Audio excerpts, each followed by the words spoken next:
أعوذ بالله من الشيطان الرجيم بسم الله الرحمن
يكن له كفوا أحد. بسم الله الرحمن الرحيم. قل هو الله أحد الله الصمد لم يلد ولم يولد ولم يكن له كفوا أحد. بسم الله الرحمن الرحيم. قل أعوذ برب الفلق من شر ما خلق ومن شر غاسق إذا وقب ومن شر النفاثات في العقد ومن شر حاسد إذا حسد. بسم الله الرحمن الرحيم. قل أعوذ برب الناس ملك الناس إله الناس من شر الوسواس الخناس الذي يوسوس في صدور الناس من الجنة والناس. أعوذ بالله من الشيطان الرجيم. بسم الله الرحمن الرحيم. الحمد لله رب العالمين الرحمن الرحيم مالك يوم الدين إياك نعبد وإياك نستعين اهدنا الصراط المستقيم صراط الذين أنعمت عليهم غير المغضوب عليهم ولا الضالين. بسم الله الرحمن الرحيم. ألف لام ميم. ذلك الكتاب لا ريب فيه هدى للمتقين الذين يؤمنون بالغيب ويقيمون الصلاة ومما رزقناهم ينفقون والذين يؤمنون بما أنزل إليك وما أنزل من قبلك وبالآخرة هم يوقنون أولئك على هدى من ربهم وأولئك هم المفلحون. إن رحمة الله قريب من المحسنين وما أرسلناك إلا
يا خير خلق الله جانبे मुल्के Medina हम सबों का सफीना तोड़ के मौजों का सीना पहुँचे शाहे मदीना या नबी सलाम अलैका या रसूल सलाम अलैका या हबीब सलाम अलैका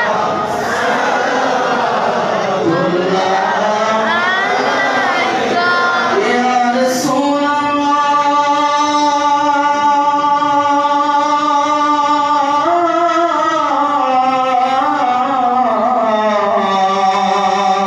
या खैर खल्क़िल्लाह नूर नूर मानव सुराते आसिले मकान बोले मरहबा बोलिया काबा झुकिलो ताज़ीम सजदा दे या नबी सलाम अलैका या रसूल सलाम अलैका या हबीब सलाम अलैका या अलैका हबीबी या रसूल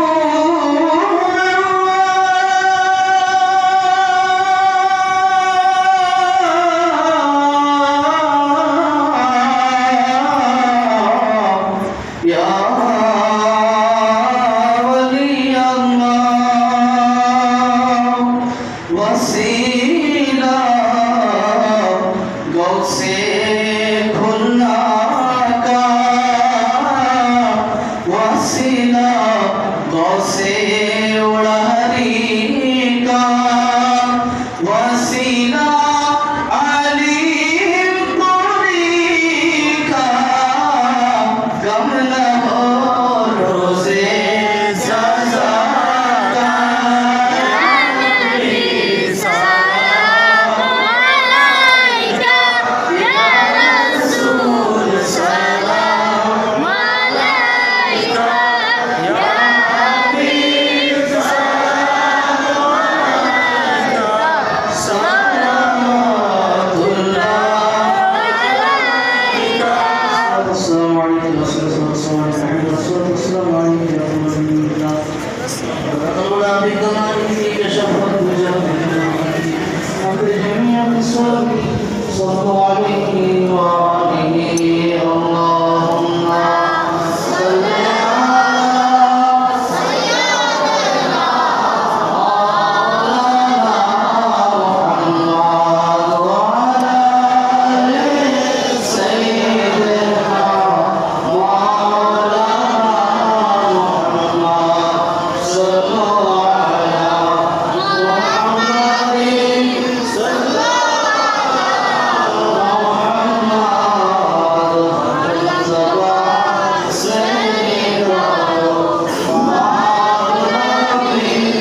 ربنا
حليما إن الله وملائكته يصلون على النبي يا أيها الذين آمنوا صلوا عليه وسلموا تسليما اللهم صل على سيدنا مولانا محمد وعلى آل سيدنا مولانا محمد صلى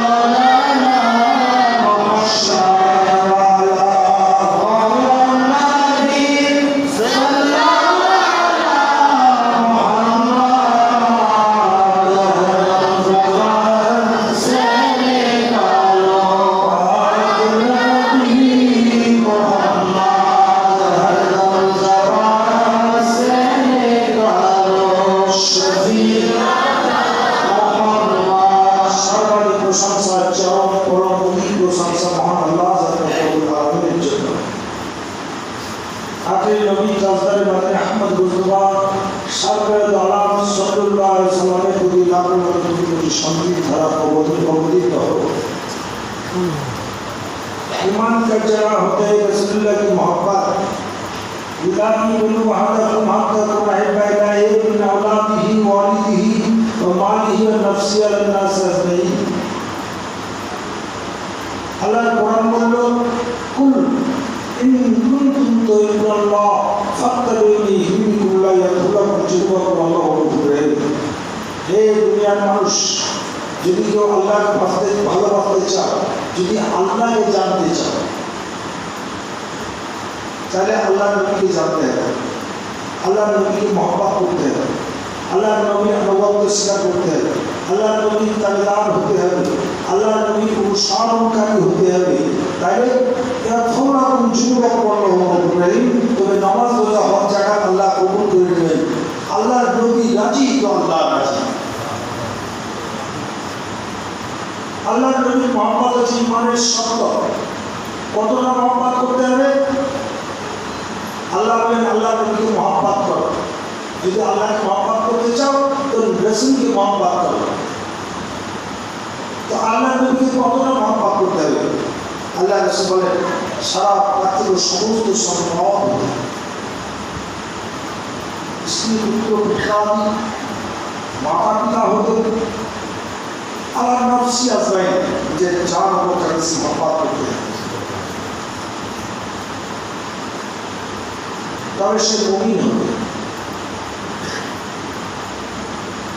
আপনারা আজকে 10ই মুহররম কাল ছিল 9ই মুহররম গত রাত্রি হচ্ছে আসর রাত্রি আজকে আসর রাত্রি এই রাত্রে হযরত ইমাম হুসাইন রাদিয়াল্লাহু তাআলা আনহু কারবালা প্রান্তে হাজির হয়ে গেলেন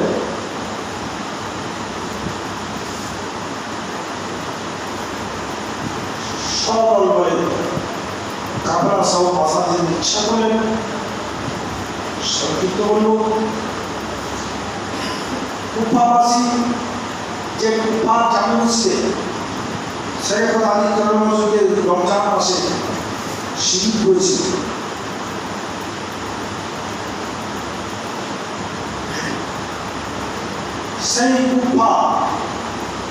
সেই কুফাবাসী 152টা পত্র দিয়েছিল দিনের পতনের জন্য তারা ইজিদের আনন্দ স্বীকার করবে না ইজিদ নাফাকানকারী ইজিদ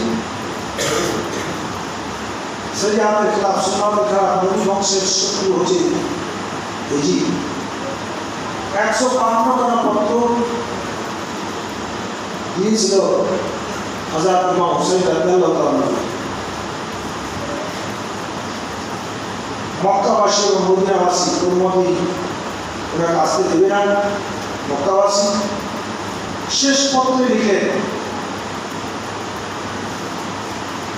যে আল্লাহ স্নেহ আল্লাহ রাসূলের স্নেহ নাতি হযরত ইমাম হুসাইন রাদিয়াল্লাহু তাআলা যদি আপনি না আসেন তো আল্লাহর রাসূলের দিনের যে কদর এর জন্য আপনি কিয়ামতের দিন দায়ী থাকবেন এই পত্রের পরে উনি আর ঠিক থাকতে পারলেন না বিচলিত হয়ে পড়লেন মক্কাবাসীর শত বাধা অতিক্রম করে উনি যাওয়ার জন্য নিয়াত করে ফেললেন সকলেই বাধা দিতে লাগলো সদর বলে নয় স্ত্রী পুত্র সকলকে সঙ্গে নিয়ে নয় শেষে বলে আপনি একাই চলুন কিন্তু উনি তা মানলেন না। শেষে বললেন একজনকে পাঠানো হবে। হযরত মুসলিম রাদিয়াল্লাহু তাআলা হযরত সাইয়্যিদুল আমির মুমিনিন খলিফাতুল মুসলিমিন রাদিয়াল্লাহু তাআলা চাচাতো ভাই তাকে প্রেরণ করলেন কুফাবাসী আসলে চক্রান্ত করছে কিনা, কারণ সেই কথাটি করোনার সঙ্গে চক্রান্ত করেছিল, এরা কোনো চক্রান্ত জড়িত আছে কিনা, এরা কোনো প্রতারণামূলক কিনা, কোনো ধোঁকা দিচ্ছে কিনা, এটা জাস্টিফাই করবে মক্কা রসুল প্রেমিক বা পঞ্চায়েতের যারা প্রেমিক তারা। তো হযরত মুসলিম রাদিয়াল্লাহু তাআলাকে প্রেরণ করলেন। মক্কা অতিক্রম করে কিছু এগিয়ে গিয়ে দেখে একটা হরিণকে কুরবানি করা হচ্ছে, জব করা হচ্ছে। উনি ফিরে আসলেন, এসে বললেন যে আমি ফিরে আসলাম, এই মা লক্ষণগুলো ভালো নয়। উনি বলছেন জি আপনার প্রাণে এত হয় ধিক্কার দেয়, আমার নামাজের দিনে পতন হয়ে যাচ্ছে ওখানে, আর আপনি ভয় ফিরে আসলেন। লজ্জিত হয়ে দুই সন্তানকে সঙ্গে নিয়ে যাত্রা শুরু করলেন। খুব ভয় নিয়ে দেখেন হাজার হাজার মানুষ ওনাকে মাথায় করে যাওয়ার মাঝে মাঝখানে কখন দিয়ে মাথা করতে লাগলেন।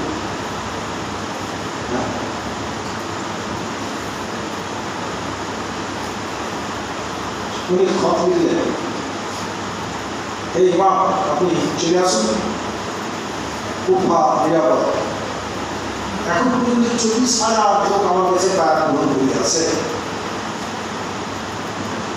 উনি চলে আসলেন, এই 40,000 লোক বায়াত গ্রহণ করেছে, এটা ইজিদের কর্ণে পৌঁছে দেওয়া হলো, ইজিদ প্রধান্বিত হয়ে গেল, অগ্নিশর্মা হয়ে গেল।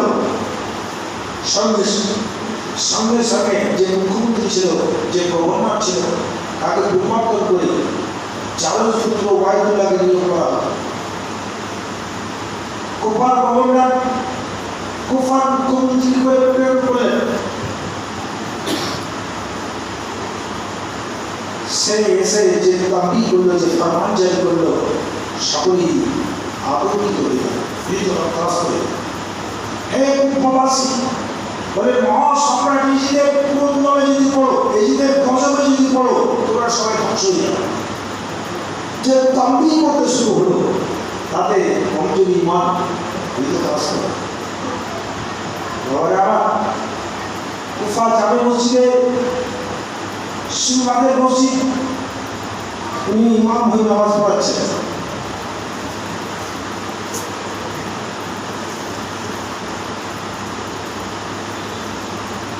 সালাম তিনি দেখেন 40,000 ভক্তের লোকের মধ্যে বায়াতের মধ্যে কেউ নাই, মাত্র 3 জন আছে। বলছেন কি ব্যাপার, হুজুর আমরা আছি, আমরা আল্লাহ রসুল করি, আমরা পাঁচটি পাঞ্জাব আমরা আছি আপনার জন্য।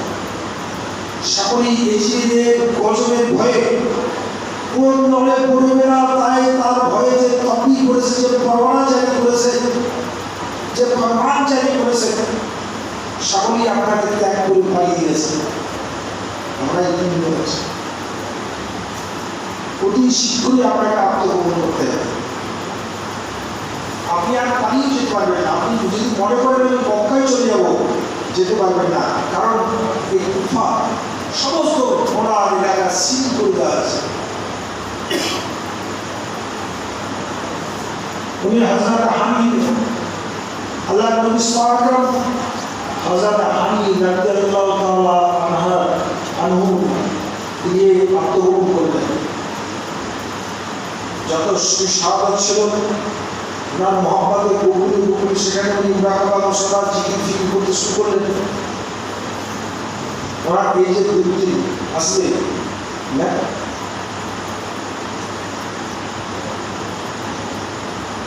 জীবনী তল্লাশি শুরু করলো। হযরত মুসলিম রাদিয়াল্লাহু তাআলাকে খোঁজার জন্য, দুই সন্তানকে খোঁজার জন্য উবাইদুল্লাহ কোথাও তল্লাশ করতে পারল না। জেলখানার ভিতরে এক কয়েদি ছিল, তাকে ডেকে বললেন যে তুই যদি হযরত মুসলিম রাদিয়াল্লাহু তাআলার সম্মান দিতে পারিস তাহলে তোকে আজাদ করে দেবো, বিশাল অর্থ পুরস্কার এদিও পুরস্কৃত করবে এবং উচ্চ পদ দেওয়া হবে। উক্ত ব্যক্তি 3000 স্বর্ণ মুদ্রা দিল, দিয়ে বলল তার সম্মান কারা করবে? কুফা মসজিদে নববীতে নামাজ পড়বে। দেখি একদল মানুষ সুপ্রবণের, তারা রসুল প্রেমী, তারা মদিনাওয়ালার প্রেমী, মদিনার মাটির প্রেমী, মক্কার প্রেমী, তারা সকলেই সব নামাজ পড়ে যখন চলে যাবে তারা সেট ঝুঁকিয়ে জিকির আজকার করে, তারা শুধু সাদা। তুই করবি কি তাদের সামনে মজা করার পর 3000 স্বর্ণ মুদ্রা ফেলে দিয়ে মুখ বেরিয়ে ঘাট করে ছটফট করে কাঁদতে থাকবি। তিনি বলবি হ্যাঁ আল্লাহ নকল কান্না কাটতে হবে, এত গুনাহ করেছি, আজ কয়েক মাস ধরে খুঁজছি হযরত মুসলিম রাদিয়াল্লাহু তাআলাকে গুনাহ মাফ করে দেবো, আমি বায়াত করবো, তার জন্য নজর তার জন্য 3000 স্বর্ণ মুদ্রা নিয়ে বেড়াচ্ছি, কিন্তু আমি তার সন্ধান পাই। কেউ যদি আপনারা খোঁজ দিতে পারেন আমার গুনাহ মাফ করবো এবং বায়াত করবো, তার আত্মনাম করবে মনে করতে লাগলো ভক্তরা সত্যিই কি না ঢোকা। তখন ও কসম খেতে লাগলো, বেঈমান মেয়েরা সে কসম খায়, আল্লাহর কোরআন মাথায় করে কসম খায়, সত্যি আমি প্রেমিক, সত্যি আমি বাদ হব, সত্যি প্রতারক নই, সত্যি আমি কোনো চর নেই, এজিদে কোনো চর নই। এইবার ইমানদার মমিন মুসলমান নবী প্রেমিক, নবীর আশিক জাতক আশিক প্রেমিক তারা মনে করল সত্যি হয়তো এই বেটা আল্লাহ রাসূলের প্রেমিক, আশিক জাতকের প্রেমিক। ঠিক আছে আমরা নিয়ে যাবো, তুমি কাউকে বলতে পারবে না। যে সময় গেলেন দেখেন উনি মোনাকাবায় বসে আছেন, ও সুস্বাদক সুব্রমণের ড্রেস করে সাদা তুমি মাথায় দিয়ে সকলেই ধ্যান ভঙ্গ করলো। জিকির আজকারের মধ্যে শেষ হলো, উনি যখন মোনাজাত করলেন, মোনাজাত শেষ হলো, আর ওই ব্যক্তি হাওয়া পানি দিয়ে খুব আদবের সাথে দিয়ে ওনার গর্বে চুল দিয়ে হাওয়া করে কাঁদলেন।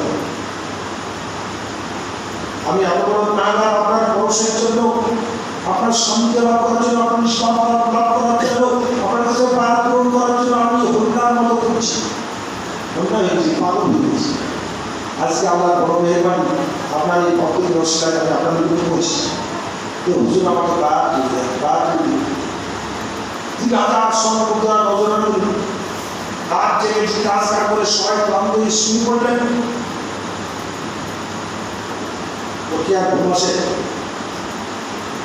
ও গিয়ে খবর দিয়ে দিল ওবায়দুল্লাহ যে মুখ্যমন্ত্রী গভর্নর কুফা, তার কাছে খবর দিয়ে দিল।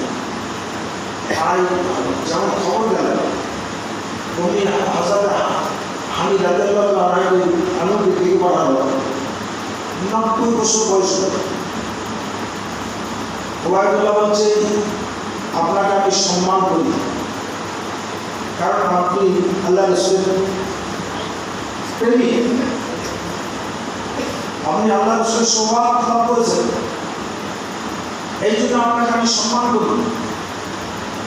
আপনি সত্য করে বলুন যে আপনার ভয়ে হযরত মুসলিম রাদিয়াল্লাহু আছি না। উনি বলেন না, উনি বলছেন তোর আবার পাঞ্জাবের প্রতি যাদের সম্মান নাই, নবী বংশের প্রতি যাদের শ্রদ্ধা নাই, তাদের আবার নিজের দাম কি? সব খবর তো আছে। শেষে এমনই ভর্সনা করলেন, হযরত হামিদ রাদিয়াল্লাহু তাআলা হুকুম দিলেন তরবারি দিয়ে মুক্ত বাক্য দেওয়া, তিনি যুদ্ধ করতে লাগলেন। অনেক সেনা সৈন্য ধ্বংস করার পর ওনার পা বিস্মিত হয়ে গেল, ওনারও বিশাল সেনাবল আছে। খবর তুলে শীতের পাতা পিছিয়ে দিলেন, ওনাকে তাহলে মেশিনের পিছিয়ে ওনার হাড় মঞ্চাকে চূর্ণ করে দিল।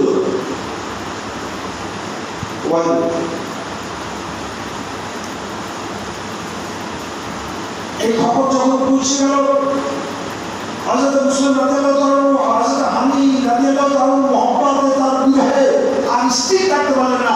এক হাতে বলল, এক হাতে বর্ষা, এক হাতে তরবারি নিয়ে সিংহের মতো আওয়াজ করে লাফ দিয়ে পড়ে গেলেন। নারে তুমি আল্লাহ আকবার দিয়ে বলছেন, কে কোথায় আছো? নবী প্রেমী, কে কোথায় আছো? আপনি পঞ্জাবের প্রেমী, আজকে বেরিয়ে এসো। হানি রাদিয়াল্লাহু তাআলা একটু শহীদ করে দেওয়ার প্রতিশোধ নেব। ওনার ডাকে 40,000 মুসলমান বেরিয়ে আসে। কিন্তু জালপুত্র ওয়াইদুল্লাহ সভাগুলা ও যারা নেতারা তাদেরকে ছাদের চলে ঘুমিয়ে ডাকল, তাদেরকে বুঝাতে লাগলো যে মুসলিম রাদিয়াল্লাহু পায়ের তলে মাটি নেই, এতে এখন ভিক্ষা নেই। আর ইজিদের মহাপ্রতাপশালী ইজিদ, মহাসম্রাট ইজিদ, তার পরিণত করলে তোমার কি হবে? জীবন ধ্বংস হয়ে যাবে। বরং তোমরা যদি তাকে মেরে নাও, একে যদি ত্যাগ করে তাকে মেরে নাও, তাহলে উচ্চ পদ দিবে, বহু পয়সা উচ্চ পদের লোভে, পয়সার লোভে নেতারা সুসুর করে আপনার ভক্তদের নিয়ে দলবল নিয়ে ফিরে চলে গেল। হযরত মুসলিম রাদিয়াল্লাহু তাআলা আবার আত্মপ্রকাশ করলেন। আল্লাহর নবী একজন সাহাবাকে আত্মপ্রকাশ করলেন। এমন সময় তল্লাশ হয়ে গেল, সন্ধান পেয়ে গেল। 250 ফজরের নামাজ পড়ে উনি জিজ্ঞাসায় আছেন। 250 যোদ্ধা সৈন্য ইজিদেরকে ঘিরে খটমট খটমট করে আওয়াজ হচ্ছে। ঘোড়ার আওয়াজ পেয়ে উনি সচেতন হলেন, বুঝতে পারলেন আমাকে ধরে নিয়েছে। উনি সেদিনের মতো আমার আগে একটা ঘুম দিয়ে যুদ্ধে নেমে পড়লেন। 250 সৈন্যকে গবর করে দিলেন। সংবাদ চলে গেল, আমার 500 সৈন্য আছে। যুদ্ধ হতে লাগলো। উনি ক্লান্ত হয়ে পড়লেন, একটু পানি পান করতে চাইলেন। আর একদিন থেকে বললেন, একটা খড় থেকে এই খড়টা যেন মক্কায় পৌঁছে দেওয়া হয়। হযরত ইমাম হুসাইন যেন এই উদ্ধার পথে যদি রাস্তায় আসতে থাকে, এই খড়টি যেন ফিরে যায়।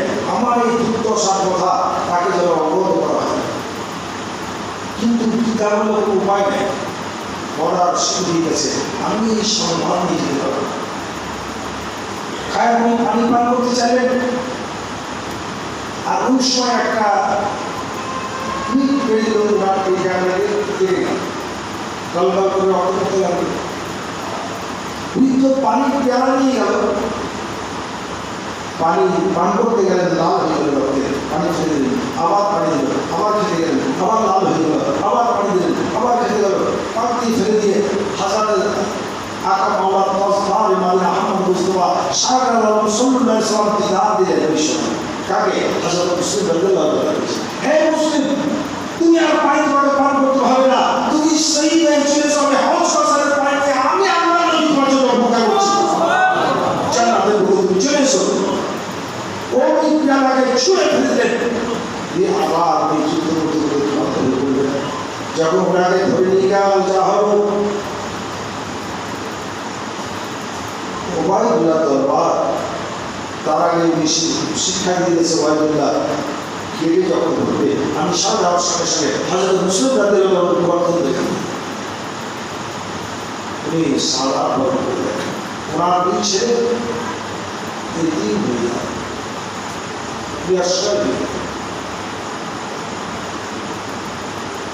ঠিক আছে, আল্লাহ নবীর গোলাম হযরত ইমাম হুসাইন রাদিয়াল্লাহু তাআলা ওফার বন্দরে পৌঁছে গেলেন। 7ই মুহররম পৌঁছে গেলেন। 8-9 প্রথম এসে পানি পেলেন। প্রথম যখন আসলেন, এই খবর যখন পৌঁছালো 30,000 সৈন্য দিয়ে ঘিরে দেওয়া।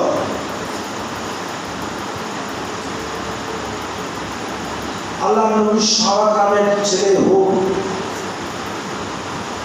তাকে উনি ডেকে বললেন, তুমি আল্লাহ নবী সারা গ্রামের ছেলে, তোমার আখিরাতের ভয় হয় না, তোমার কবরের ভয় হয় না? আমার বংশকে ধ্বংস করার জন্য, আল্লাহ নবীর বংশ ধ্বংস করার জন্য তুমি 30,000 সৈন্য নিয়ে এসেছো। ঠিক তো ভাবছো, কতদিন পৃথিবীতে বেঁচে থাকবে, কতদিন নিজেদের এই সম্মানের কাজ করে থাকবে, কতদিন তোমার এই অর্থ তোমাকে ধরে রাখবে। বলে বলেন আমার তো কিছু করার নেই,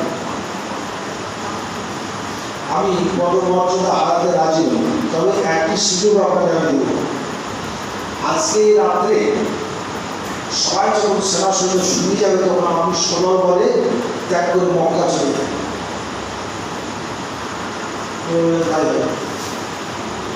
যখন বিশ্ব রাত্রে সকলেই ঘুমিয়ে গেছে, ভোর সারা দিলে উনি সকল ভক্তকে নিয়ে চলে গেলেন।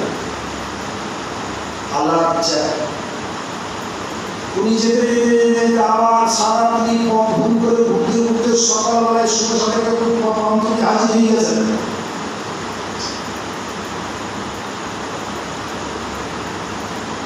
উনি বলছেন এটা কি সেই গুফা? গাছের ডাল কাটো, তখন দিয়ে ঘর বানাবো। গাছের ডাল কাটছে তো রক্ত পড়ছে, মাটি করে কুড়ি রক্ত পড়ছে। হযরত ইমাম হোসেন রাদিয়াল্লাহু আনহু বলছেন মৃত্যু যা বামান ধরে টানে তারা দুনিয়াতে যাওয়ার জায়গা নেই। কিন্তু আল্লাহ নবীর ভবিষ্যৎবাণী, এটা আল্লাহ নবীর ভবিষ্যৎবাণী।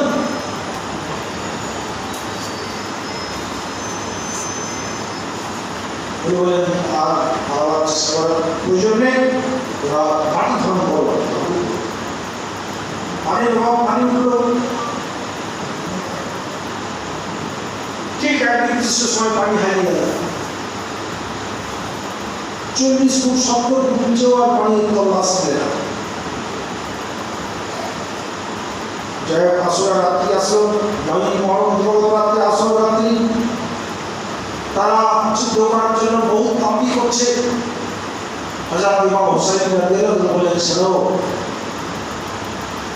তাম্বি করে তোমাদের বারণ করবে লাভ হবে না। আমি যদি ইচ্ছা করি যে ভারত নদীকে তোমরা ঘিরে রেখেছো, আমার আল্লাহ বলছে আমার ভক্তদেরকে তোমরা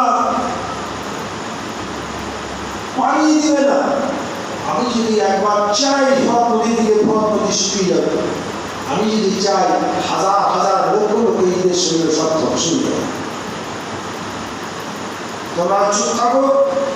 আজকে আসর রাত্রি, কালকে জুম্মার দিন, আজকে যেমন জুম্মার দিন এরকম জুম্মার দিন,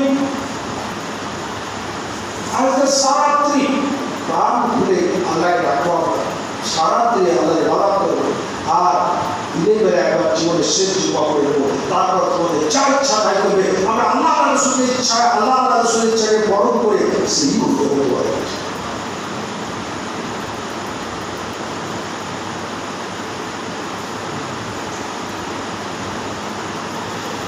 কি বলছেন? তার আগে কতজন সঙ্গী ছিল? সঙ্গী এসেছিল ওনার মহব্বত অনেক পরিস্থিতি দেখে উনি বললেন তোমরা অকারণ কেন প্রাণ দেবে?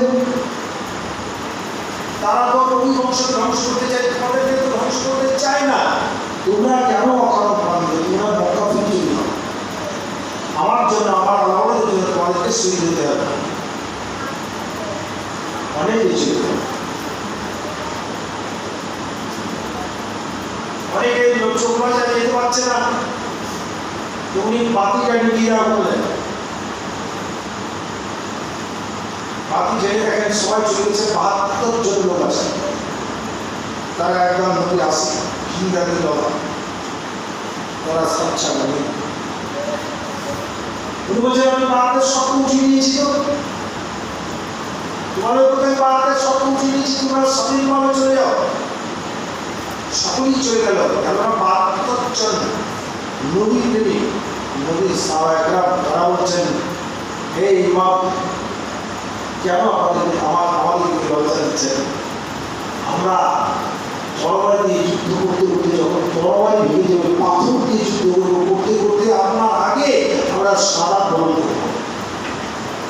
আপনার আগে আমাদের আগে যদি সাদা বরণ না করতে পারি তাহলে আমার নবীর দরবারে কালকে আমাদের মুখ দেখাবো কি করে?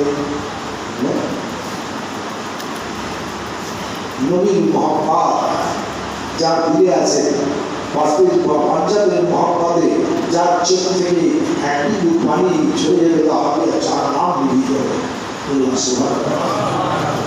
আমি আপনার জীবন বলতে পারবো না। যাই আপনারা আল্লাহ নবী যদি আকিরা পাঞ্জাবের প্রতি আকিরা সিঁড়ি করবেন, নবী মহাপাতে দূর করবেন, একবার দূর করলে 10 নেকি আমল নামে লেখা পড়বে। সরি আল্লাহ রসুলের নামে চুমন দেওয়া জীবনের গুনাহ মাফ হয়ে যাবে। কাসা সাহেব আকিরার মধ্যে লেখা আছে এক ব্যক্তি মুসা আলাইহিস সালামের জামানায় 200 বছর বেঁচে ছিলেন। 200 বছর বেঁচে থাকার পর ইন্তেকাল যখন হলেন, হযরত মুসা আলাইহিস সালামের কওম বলল, হে আল্লাহর পয়গম্বর, এই ব্যক্তি সিরিয়ালে কিতাব পড়েছে, এই ব্যক্তি জানা করা ঠিক হবে। বহু সাক্ষী বিনা জানাজায় তাকে দাফন করে দেওয়া হবে। আল্লাহ বলেন, জিবরিল আমার পয়গম্বর বেচারি নাও, ওই ব্যক্তিকে কবর থেকে উত্তোলন করে তাকে গোসল দিয়ে তাকে কাফন পরিয়ে যথা নিয়মে যেন জানাজা পড়ে দাফন করা হয়। আমাদের জিবরিল আলাইহিস সালাম বলছে, আল্লাহ কি এমন কিছু পৃথিবীতে যত ঐশিকর এসেছে প্রত্যেকটা ঐশিকরদের প্রত্যেকটা পয়গম্বরকে যে আল্লাহ গ্রন্থ দিয়েছেন, কিতাব দিয়েছেন, সেই কিতাবের নবীর আগমন বাণী লেখা আছে। আল্লাহ রসুলের আগমন বাণী লেখা আছে। কোরআনে আছে ওই ব্যক্তি যখন আল্লাহ নবী মুহাম্মদ রাসূলুল্লাহ সাল্লাল্লাহু আলাইহি ওয়াসাল্লামের নাম দেখতে পেত, যখন মহব্বত করে তো ওই নামের চুমন দিত। তো আমি ওর জীবনের গুনাহ যতবার চুমন দিয়েছি, আমার জীবনের গুনাহ আমি মাফ করে দিয়েছি। যদিও কামে আমার হাবিবের নামে চুমন দেওয়ার জন্য, মুহাম্মদ রাসূলুল্লাহ সাল্লাল্লাহু আলাইহি ওয়াসাল্লামের নামে চুমন দেওয়ার জন্য ওর গুনাহ মাফ করে দিয়েছি। বলুন সুবহানাল্লাহ। কিয়ামত পর্যন্ত যারা আল্লাহ নবীর নামের উপরে মহব্বত করে চুমন দেয়, এই চুমন হচ্ছে আদম সিদ্দিক আলাইহিস সালামের নাম, জীবনের গুনাহ মাফ হয়ে যাবে। আদম আলাইহিস সালাম জান্নাতে বিচারণ করছেন না, একদিন জান্নাতের দরজায় লেখা আছে কালিমাতু লা ইলাহা ইল্লাল্লাহু মুহাম্মাদুর রাসূলুল্লাহ। জান্নাতের দরজায় দরজায় লেখা আছে লা ইলাহা ইল্লাল্লাহ মুহাম্মাদুর রাসূলুল্লাহ। আসমানের প্রত্যেক আসমানের তলায় লেখা আছে লা ইলাহা ইল্লাল্লাহু মুহাম্মাদুর রাসূলুল্লাহ। আল্লাহ যখন লৌহ মাহফুজ তৈরি করলেন, কলম তৈরি করলেন, আল্লাহ নবীর মূর্তি, আল্লাহ রাসূলের মূর্তি এবং কায়নাত তৈরি হয়েছে, সমস্ত নবী তৈরি হয়েছে। আওয়ালা ওয়া খালা আল্লাহ আওয়ালা ওয়া খালাকাল হুমরি আলা কুল্লি শাইইন।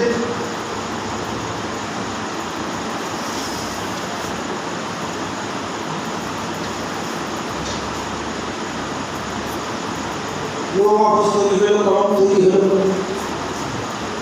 আল্লাহ বললেন কলমকে বললেন কি লিখতে?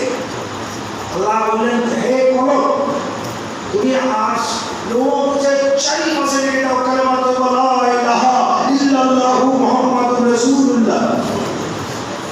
কলম লিখল। 450 বছর লাগলো লিখতে। লৌহ মাহফুজটা কত বড়? 450 বছর ধরে কলম লিখল কালিমাতু লা ইলাহা ইল্লাল্লাহু মুহাম্মাদুর রাসূলুল্লাহ।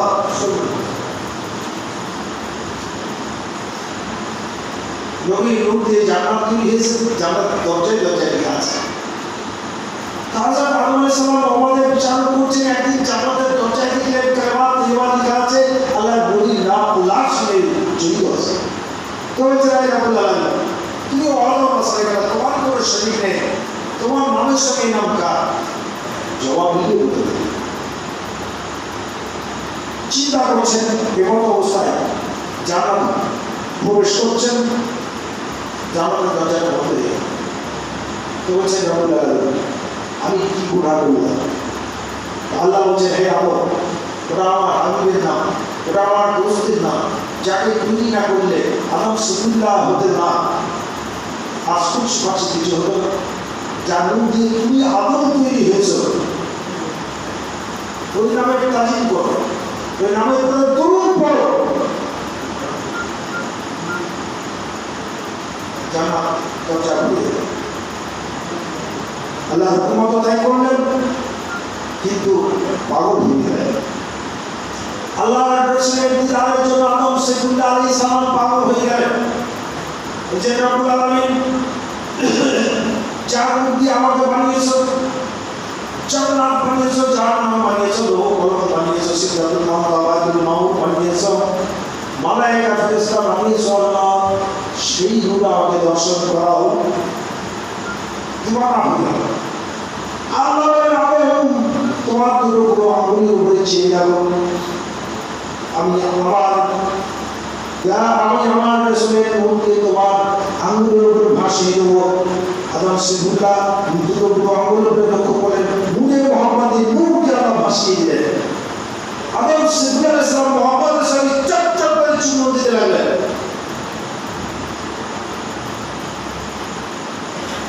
আল্লাহ নবী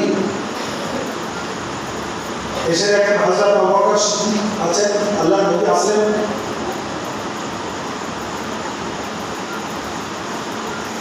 বলছেন হে আবু বকর, এই মাত্র আল্লাহ পাক আমার কাছে উম্মতে মুহাম্মাদি আমার উম্মতের জন্য সুসংবাদ দিলেন। কি সুসংবাদ? বলছেন কিয়ামত পর্যন্ত যারা আমার নামে দরুদ পাঠ করবে, প্রত্যেকটা একবার দরুদ পাঠ করলে 10 নেকি সনেট আমলনামায় লেখা হবে। একবার দরুদ পাঠ করলে 10টি নেকি আমলনামায় লেখা হবে মহব্বত করে। আর আমার নাম শোনার পরে যারা মহব্বত করে চুমুন দিবে তাদের জীবনের নামা হবে। কাল কিয়ামতের দিন নেকি যখন কমে যাবে, আমার উম্মতকে জাহান্নামে নিয়ে যাবে। আমি নবী ডেকে বলবো বারবার গুনাহের পাল্লা ভাঙিয়ে যাচ্ছে, তো আমার পকেটে এইটা জমা থাকবে, আমি নেকির পাল্লার দিকে চাপিয়ে নেকির পাল্লাকে ভাগ করে দেবো। আমার উম্মত জগতে গিয়ে জিজ্ঞাসা করবে, ইয়া রাসূলুল্লাহ, ইয়া নবীল্লাহ, ইয়া হাবিবাল্লাহ, আমাদের তো কোনো নেকি ছিল না, আমি তো আমার নাগার হয়ে গিয়েছিলাম, গুনাহের পাল্লা ঝুঁকে গিয়েছিল, কিন্তু কি এমন নেকি আমাদের আপনার কাছে জমা ছিল?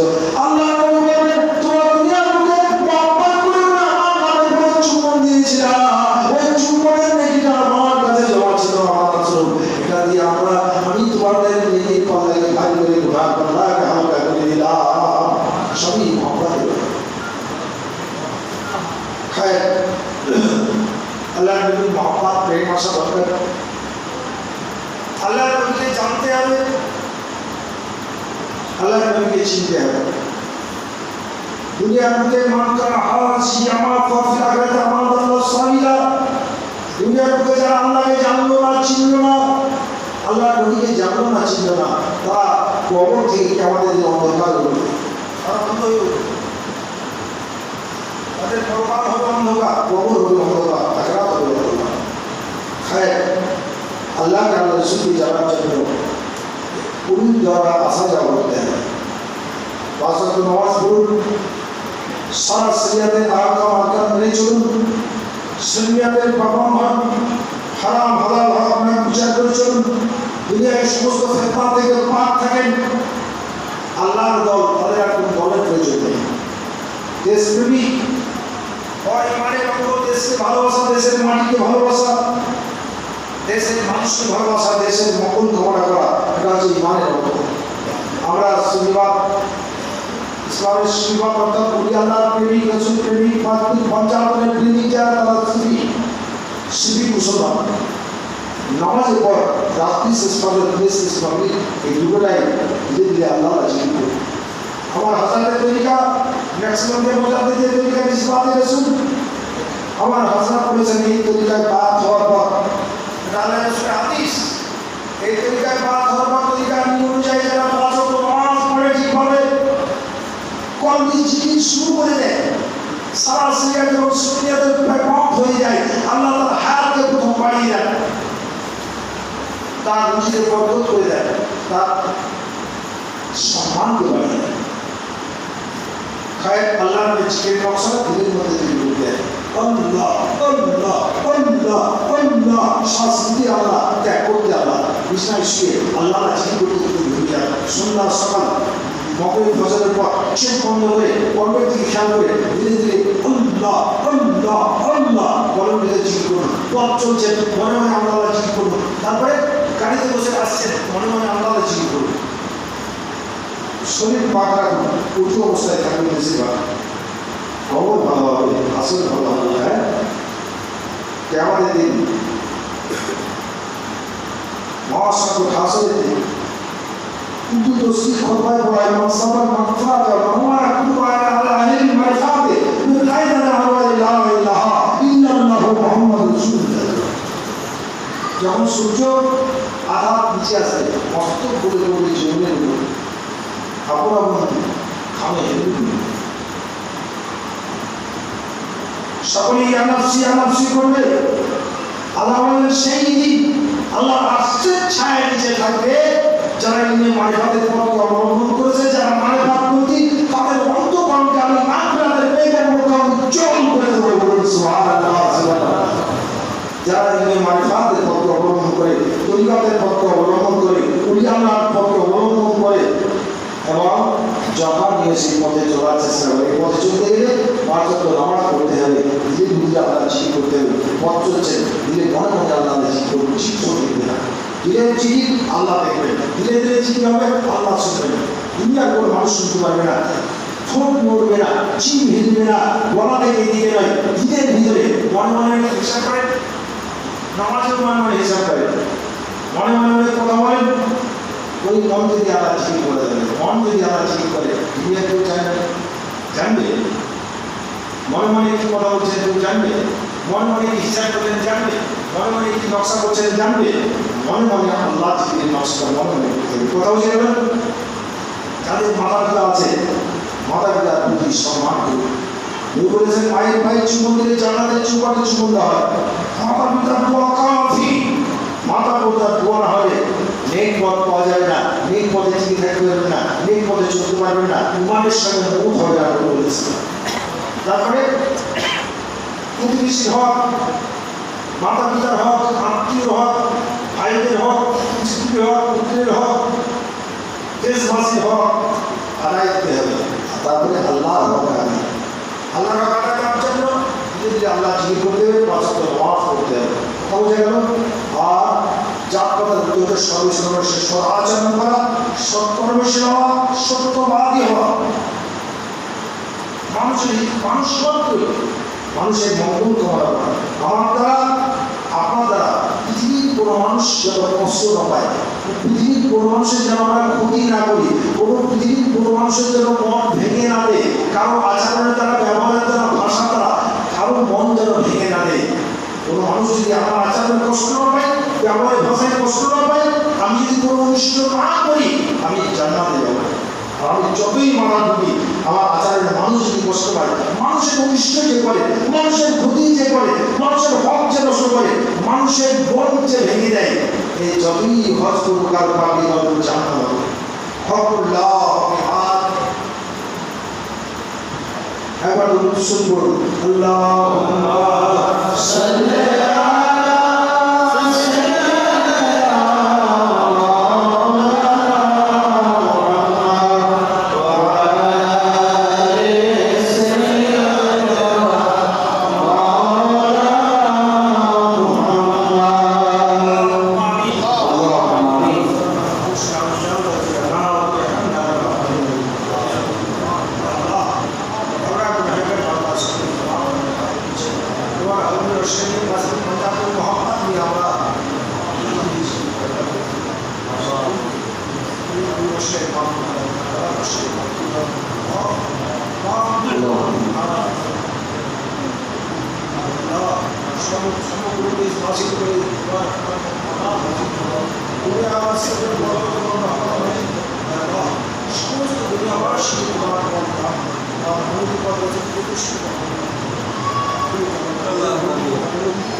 যারা বিদায় নেবেন চলে আসেন এখানে বিদায় নিয়ে নেন।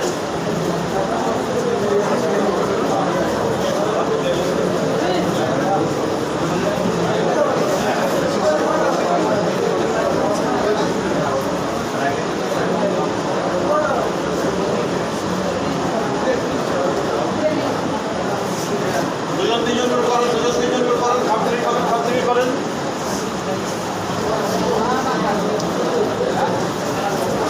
দুজন দুজন করে করেন।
গত রাত্রি দাম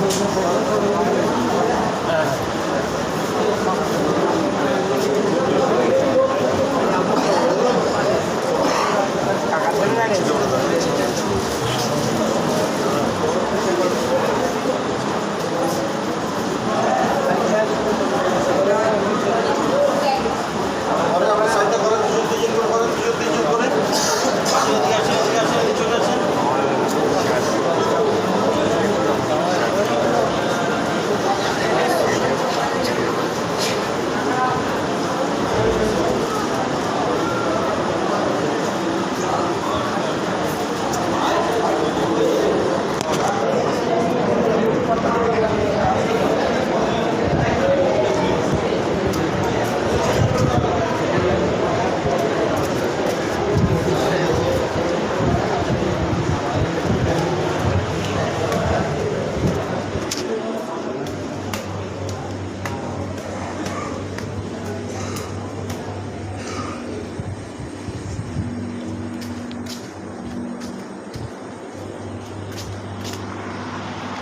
দিয়েছো?